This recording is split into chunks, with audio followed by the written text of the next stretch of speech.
Hola! Toleleje, toleleje. Kunin at basahin. Kunin at basahin. Ako po si Kuya Sam Pagaduan, ang inyong kasama sa ating lumalim at mamungad Daily Gospel Reflection. Ngayon ay December 13, 2025.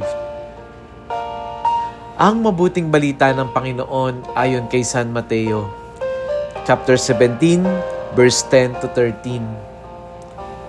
Habang bumababa sila sa bundok, tinanong si Jesus ng mga alagad, "Bakit po sinasabi ng mga eskriba na dapat munang pumarito si Elias?" Sumagot siya, "Paririto nga si Elias upang ihanda ang lahat ng bagay. Sinasabi ko sa inyo na pumarito na si Elias, ngunit hindi siya nakilala ng mga tao, at kanilang ginawa sa kanya ang gusto nila. Gayun din naman, pahihirapan nila ang anak ng tao." At naunawaan ng mga alagad na si Juan Bautista ang tinutukoy niya. Ang mabuting balita ng Panginoon. Pinupuri ka namin, Panginoong Hesukristo. Magandang araw po sa inyong lahat. Yung gospel natin ngayon, ang sabi sa opening pa lang, habang bumababa sila sa bundok. Bakit ba sila bumababa? Saan ba sila galing? Actually, pagka nag-back reading tayo ng konti, makikita natin dito na si Jesus kasama sina Pedro, Santiago at Juan, sila ay coming from the scene of transfiguration. Alam mo yun, ito yung galing sa nung nasaksihan ng mga alagad yung pagbabagong anyo ni Jesus. At habang pababa sila, nandun din yung confusion na, totoo bang nangyari? Totoo bang nakita natin si Elias at si Moises? Very confused ang mga alagad. Kaya kung minsan sabi nila, habang naglalakad sila, alam naming may darating munang Elias bago dumating ang Mesiyas. Bakit hindi namin siya nakikita? Bakit hindi namin siya nakikilala? So inaasahan nila na meron talagang Elias bago dumating ang Mesiyas. Ito ngayon ang problema. Kung minsan may expectation sila na sa isip nila, iniisip nila na dapat ganito kumilos ang Diyos. Yung bang gusto nila sa pagdating ng Mesiyas, gusto nila yung very dramatic, very visible, obvious sign. Inaasahan sana nila yung isang Elias na mula sa langit na may chariot of fire, no? Pero anong sabi ni Jesus? Dumating na si Elia, pero hindi niyo siya nakilala. Dahil dito nga, ang tinutukoy niya ay si Juan Bautista. Taliwas na taliwas sa inaasahan nilang dramatic entrance. Si Juan Bautista, napakasimple.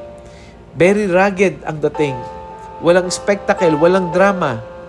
Pero tingnan nyo, siya ang sinugo. Kadalasan, naroon na ang sagot ng Diyos. Pero dito lagi tayo natatrap. Hindi natin nakikilala dahil hindi ito tugma sa inaasahan natin. O hindi ba parang pag nagdadasal ka, parang dapat feeling mo, meron ng sagot dapat si Lord, dapat ganito ang gawin ni Lord. At pagka hindi ganito ang nangyari, parang hindi tinugon yung dasal ko. Kaya theologically speaking, yung gospel natin, ito ay nagpapaalala sa atin that God is faithful in His promises. Kanilang ginagyan ng Diyos. Pero yun nga lang, hindi siya predictable. God's messenger can look ordinary, even uncomfortable. Ang mensahe ng Diyos, tingnan mo, sa mga simpleng tao pinadadaan, kagaya ni Juan Bautista, hindi kailangan na maggarbo, hindi kailangan na marangya.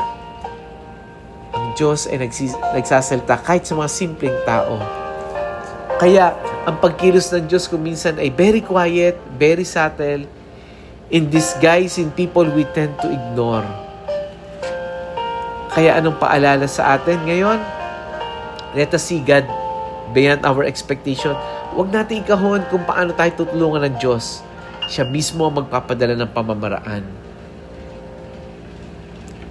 Kaya, paano ba natin ito maisasalabat sa ating pang-araw-araw na buhay? Number one, ang Diyos simple lang.